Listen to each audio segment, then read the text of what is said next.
On August 19, 1942, Allied forces attempted to seize the French port of Dieppe in a daylight amphibious assault. The operation, conducted primarily by Canadian infantry and supported by British naval and air forces, collapsed within hours. German coastal defenses remained intact, armored units counterattacked rapidly, and evacuation became a costly retreat rather than a planned withdrawal. More than half of the landing force became casualties. The failure was immediate, visible, and undeniable. At the time, Dieppe was not conceived as a rehearsal for a continental invasion. It was intended to test German defenses, gather intelligence, and demonstrate Allied resolve. Yet the assumptions embedded in its planning reflected a deeper institutional belief shared across Allied command structures in the early years of the war. That amphibious assault was primarily a problem of courage, timing, and tactical coordination, rather than a fundamentally systemic challenge involving logistics, command integration, and sustained force generation. This belief did not originate in ignorance. Before 1942, no modern military had conducted a large-scale, opposed amphibious landing against a fortified coastline defended by a mechanized army. Pre-war doctrine treated amphibious operations as specialized but limited actions, raids, colonial landings, or unopposed deployments. The assumption was that once troops reached the shore, conventional land warfare principles would take over. Naval forces would deliver troops, air forces would provide cover, and ground commanders would fight their way inland. In practice, this assumption underestimated the degree to which amphibious assault inverted the normal hierarchy of warfare.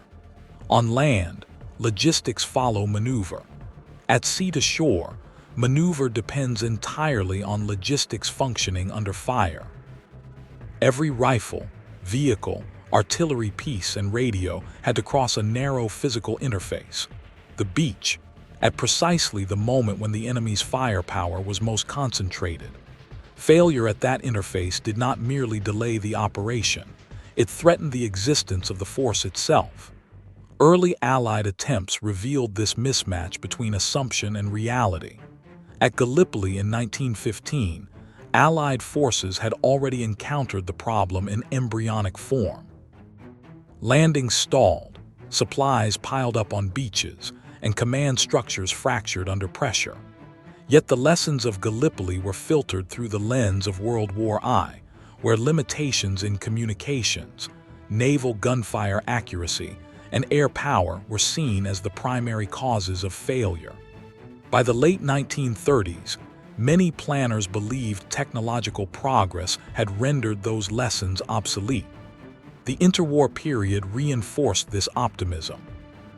Advances in naval gunnery, radio communications, and aviation suggested that firepower and coordination could compensate for the inherent vulnerability of landing forces. Exercises conducted by the British and Americans tended to emphasize successful landings against simulated opposition, often assuming rapid breakout from the beachhead. Failures were attributed to insufficient preparation or lack of aggressiveness, not to structural flaws in the concept itself. The early years of World War II challenged these beliefs unevenly. German amphibious operations in Norway in 1940 appeared to validate the idea that boldness and surprise could overcome coastal defenses. Yet these operations succeeded largely because they faced limited opposition, benefited from strategic surprise, and relied on existing ports rather than open beaches. The distinction mattered, but it was not fully internalized by Allied planners at the time. When the Allies began contemplating a return to Western Europe, they faced a contradiction. Strategic necessity demanded a cross-channel invasion to defeat Germany decisively. Institutional experience, however, offered little evidence that such an operation could succeed against a prepared enemy. The response was not to abandon the goal, but to treat each failed attempt as a discrete error rather than as evidence of a flawed underlying model. Deep forced a reckoning. The operation failed not because individual units lacked discipline or bravery, but because the system supporting them was brittle. Naval gunfire proved insufficiently precise to neutralize hardened defenses. Air power, constrained by weather and coordination limits, could not suppress German strongpoints at the decisive moment. Tanks bogged down on beaches unsuited to their weight. Communications between ships, aircraft, and ground units broke down under fire. Once the landing timetable slipped, there was no mechanism to recover momentum. Most importantly, Deep demonstrated that partial success was operationally meaningless. Capturing a stretch of beach or a single strongpoint did not translate into sustainable combat power ashore. Without rapid reinforcement, heavy weapons, and protected supply routes, initial gains simply increased casualty counts without altering the strategic situation. The system had no tolerance for friction. By late 1942, this realization began to reshape Allied thinking. The assumption that amphibious assault could be treated as an extension of conventional land warfare no longer held. Instead, planners increasingly viewed it as a distinct form of operation requiring its own doctrine, command structures, and technological solutions. This shift did not occur overnight, nor was it universally accepted. Institutional inertia remained strong, and the pressure to act quickly was intense. At the same time, Allied strategic circumstances were changing. American industrial mobilization was accelerating, providing material resources on a scale previously unavailable. Experience gained in the Mediterranean, particularly in North Africa, offered new data on joint operations, logistics over distance, and coalition command. Failures were still frequent, but they were increasingly analyzed as systemic problems rather than isolated misjudgments. The critical change was not the elimination of risk, but the recognition that risk could not be avoided. Amphibious assault would always involve uncertainty, confusion, and loss. The question became whether an operation could be designed to absorb those losses without collapsing. This required abandoning the expectation of clean execution and replacing it with an acceptance of disorder as a planning assumption. By 1943, Allied leaders began to articulate this shift explicitly. Successful invasion would not depend on flawless landings or total surprise. It would depend on redundancy, overwhelming force, and the ability to continue the operation even when individual components failed. This represented a fundamental departure from earlier thinking, which had treated failure at the beach as decisive. The German side, meanwhile, operated under a different but equally rigid assumption. German defensive doctrine emphasized preventing the enemy from establishing a foothold at all costs. Beaches were to be held forward, counterattacks launched rapidly, and the invasion crushed before it could consolidate. This approach made sense given Germany's limited strategic reserves and the recognition that prolonged attritional warfare favored the Allies. What German planners did not fully account for was the possibility that the Allied system itself had changed, that it had become resilient rather than brittle.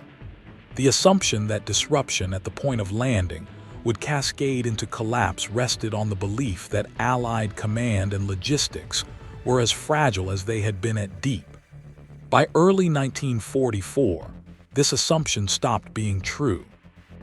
By 1943, Allied planners no longer treated amphibious assault as a single, decisive act executed in hours. Instead, it was reconceptualized as a prolonged systems problem extending from industrial production to the front line. The landing itself became only one phase in a continuous process of force generation, sustainment, and reinforcement under combat conditions. This shift marked the emergence of a fundamentally different operational system than the one that had failed at deep. At the center of this system was the recognition that no single headquarters could effectively control every element of a cross-channel invasion. The complexity of coordinating naval transport, air cover, ground maneuver, logistics, and deception exceeded the capacity of traditional centralized command. Allied planners therefore adopted a layered command structure designed to balance centralized planning with decentralized execution. Strategic direction rested with the supreme Allied commander, whose role was to define objectives, allocate resources, and adjudicate disputes among national forces. Beneath this level, naval, air, and ground commanders retained significant autonomy within clearly defined boundaries. This arrangement reduced friction by ensuring that decisions could be made at the level closest to unfolding events without requiring constant approval from above. Crucially, this system assumed imperfect information. Instead of attempting to synchronize every action to the minute, planners built in temporal and spatial flexibility. Landing schedules allowed for delays. Alternate beaches and landing zones were designated in advance.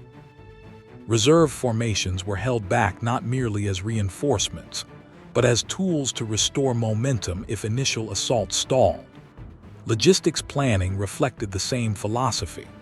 Rather than assuming rapid capture of a port, Allied planners prepared to sustain an entire field army across open beaches for an extended period. This required the creation of artificial harbors, specialized landing craft, and modular supply systems capable of functioning even when partially disrupted. The development of the Mulberry harbors exemplified this approach. These structures were not designed to replicate permanent ports, but to provide sufficient throughput under adverse conditions. They represented an acceptance that logistics would be inefficient, exposed, and frequently damaged. The system did not seek to prevent failure. It sought to limit its consequences. Landing craft design followed similar principles. Earlier operations relied on a small number of multi-purpose vessels. By 1944, Allied forces employed a diverse fleet of specialized craft, each optimized for a specific task: infantry landing, vehicle transport, artillery delivery, or command and control. This diversification reduced dependency on any single platform type and allowed the loss or delay of one element to be compensated by others. Air power integration also evolved. Pre-war theory had emphasized strategic bombing as a decisive independent arm. Experience demonstrated that air superiority was necessary but insufficient. For Normandy, air forces were tasked not only with isolating the battlefield, but with directly supporting the landing through interdiction, reconnaissance, and close air support. Command arrangements were structured to allow rapid retasking of aircraft as conditions changed on the ground. Importantly, Allied planners accepted that air support would be imperfect. Weather, navigation errors, and enemy action would inevitably degrade effectiveness. Rather than assuming precise strikes at exact times, ground forces were instructed to operate with the expectation that air support might be delayed or absent. This reduced dependency and mitigated the shock of disruption. Naval gunfire doctrine underwent a similar transformation. Instead of brief preparatory bombardments intended to destroy defenses outright, naval fires were planned as continuous support, extending well beyond the initial landing. Fire control parties embedded with ground units allowed ships to adjust fire in response to real-time conditions. While accuracy remained limited, responsiveness improved significantly. Training reflected these doctrinal changes. Units were no longer drilled to execute idealized landings, but to adapt under simulated failure. Exercises incorporated disrupted communications, delayed arrivals, and unexpected resistance. Commanders were evaluated not on adherence to plan, but on their ability to maintain operational tempo despite setbacks. This emphasis on adaptation extended to intelligence and deception. Allied planners did not expect to conceal the invasion indefinitely. Instead, they sought to shape German perceptions long enough to achieve local superiority. Deception operations such as the creation of fictitious armies and false radio traffic were designed to delay German decision-making rather than prevent it entirely. The goal was not surprise in the absolute sense, but ambiguity. If German commanders could not determine where or when to commit their reserves, the Allied system gained time to land forces, build combat power, and absorb losses. Even partial success in deception would have disproportionate effects on German defensive coherence. German doctrine, by contrast, relied on rapid identification of the main effort and decisive counterattack. This approach required clear information and unified command. In practice, German defensive authority in Western Europe was divided among multiple headquarters with overlapping responsibilities. Disagreements over whether to defend forward at the beaches or hold reserves inland further complicated response. Allied planners understood these constraints and designed their system to exploit them indirectly. By landing across multiple beaches simultaneously, they forced German commanders to confront several plausible main efforts at once. Even where individual landings faltered, the overall operation continued. The defining characteristic of the Allied system by 1944 was resilience. It assumed friction as inevitable and structured itself to endure it. Failure at one beach did not invalidate success at another. Losses, while costly, were anticipated and accounted for in force calculations. The operation did not depend on any single commander, unit, or technological innovation functioning perfectly. This systemic approach did not guarantee success. It merely made success possible under conditions that had previously ensured failure. The final test would come when theory met reality on the beaches of Normandy, where the system would be stressed simultaneously across every domain. On June 6, 1944, the Allied invasion of Normandy unfolded not as a single battle, but as 5 simultaneous crises. Each beach presented different terrain, defenses, and levels of German resistance. None proceeded exactly as planned. The significance of Normandy lay not in the absence of failure, but in the system's ability to function despite it. The operation began under compromised conditions. Weather delays had already forced a postponement, compressing preparation timelines and increasing uncertainty. Airborne drops conducted during the night scattered units across wide areas due to navigation errors and anti-aircraft fire. Many paratroopers landed far from their intended objectives, with equipment lost and command cohesion fractured. Under earlier assumptions, this alone might have doomed the operation. Instead, decentralized execution mitigated the disruption. Airborne units were briefed to act opportunistically if separated from their formations.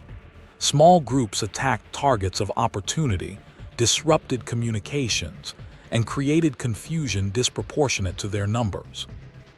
While not all objectives were secured on schedule, German command awareness degraded rapidly.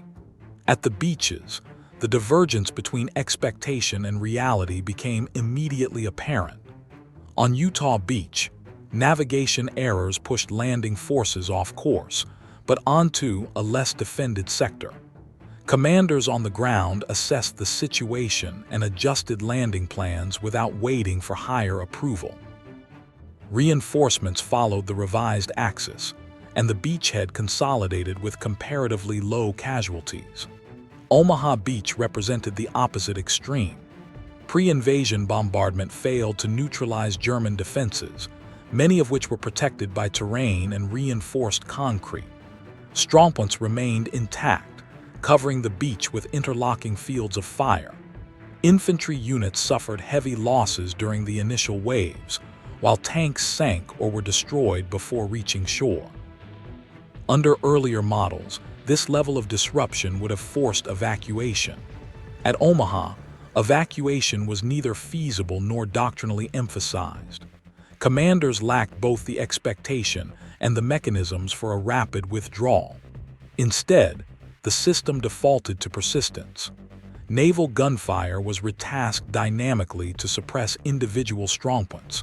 Small infantry units infiltrated through gaps rather than advancing in formation. Engineers cleared obstacles under fire, often improvising solutions when equipment was lost. The crucial factor was not tactical brilliance, but time. Because other beaches were progressing, and because German reserves were delayed by uncertainty and command friction, Omaha's defenders were isolated. By late afternoon, enough footholds existed to allow the gradual buildup of combat power. The beachhead survived not because losses were avoided, but because they did not trigger systemic collapse. At Gold, Juno, and Sword beaches, conditions varied but followed a similar pattern. Initial landings encountered resistance stronger than anticipated in some sectors and weaker in others. Traffic congestion, equipment losses, and communication failures were widespread. Yet none of these issues halted the overall operation. Reinforcements continued to land. Supplies accumulated. Command structures adapted incrementally. German responses reflected the constraints of their defensive doctrine. Local commanders recognized the scale of the invasion quickly, but lacked authority to commit armored reserves without higher approval. Conflicting assessments of the main landing area delayed decisive action. Deception operations reinforced this paralysis by sustaining the belief that Normandy might be a diversion. Even when counterattacks occurred, they were piecemeal. Units committed without full coordination were repelled or contained. Air superiority restricted daylight movement, while Allied naval gunfire limited maneuver near the coast. German forces fought effectively at the tactical level, but the operational system required speed and concentration it could not achieve. By June 7, the invasion had passed its point of irreversibility.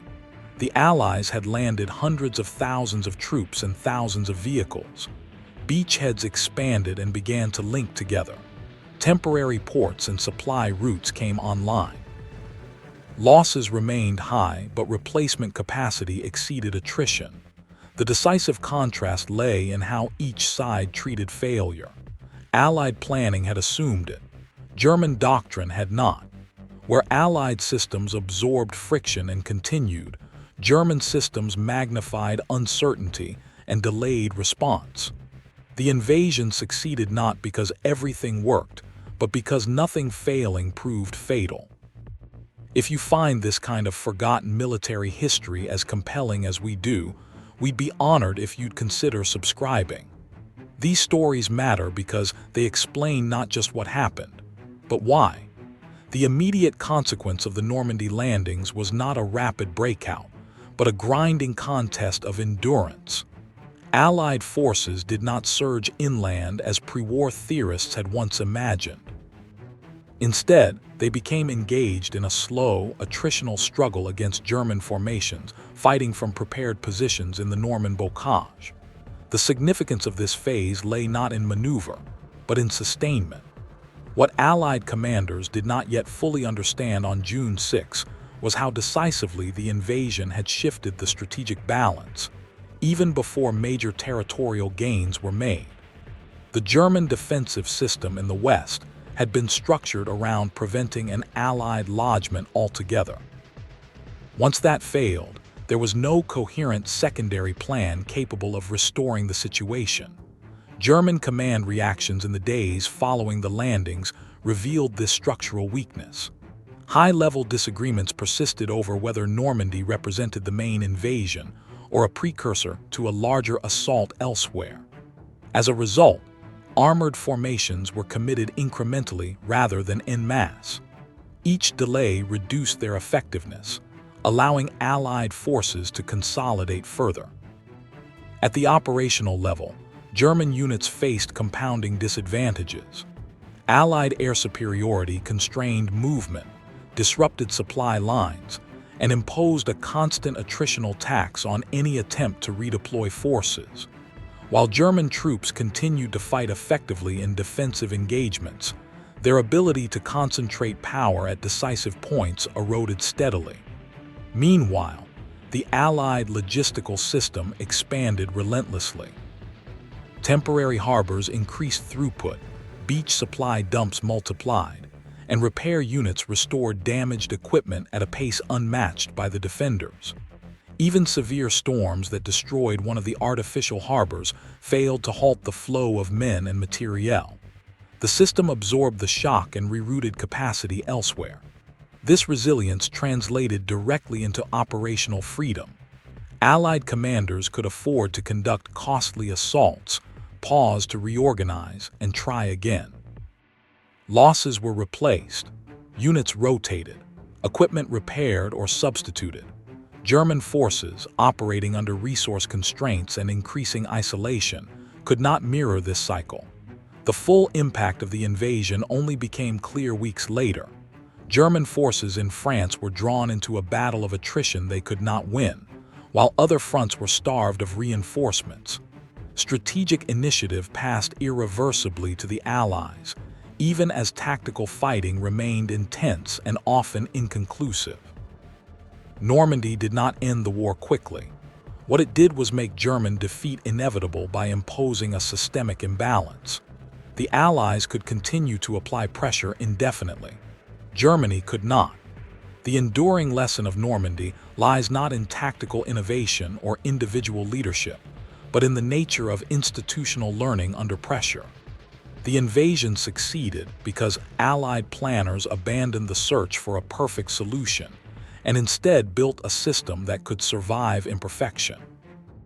Earlier amphibious failures were not treated as anomalies to be explained away, but as data points revealing structural weaknesses in doctrine, command, and logistics. What failed in those earlier operations was not resolve or competence, but an assumption about how war behaved at the seam between sea and land. Planners had assumed that uncertainty could be minimized through better timing, greater surprise, or more aggressive execution. Normandy demonstrated the opposite principle. Uncertainty was unavoidable, and only systems designed to endure it could succeed. By 1944, the Allies no longer expected precision to guarantee victory. They expected friction. Plans incorporated redundancy because communications would fail. Reserves existed because initial assaults would stall.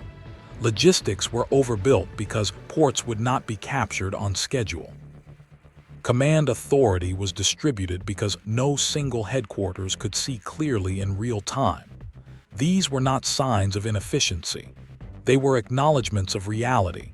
German defensive doctrine, in contrast, remained dependent on early clarity and decisive reaction. It assumed that the main landing could be identified quickly, reserves committed decisively, and the invasion destroyed at the shoreline. This doctrine was internally coherent and tactically sound, but it lacked elasticity. Once uncertainty delayed decision-making, the system offered no graceful degradation, only paralysis or piecemeal response. Why correction was impossible for Germany becomes clear in hindsight. Adjusting defensive doctrine would have required abandoning forward defense, consolidating command authority, and accepting territorial loss in exchange for operational flexibility. These were not merely military choices. They conflicted with political expectations, resource constraints, and the strategic logic imposed by Germany's overall position in the war. By 1944, adaptation carried risks as great as persistence. Normandy therefore stands as an example of how wars are decided less by moments of brilliance than by cumulative institutional choices. The Allies won not because they predicted every contingency, but because they assumed they could not.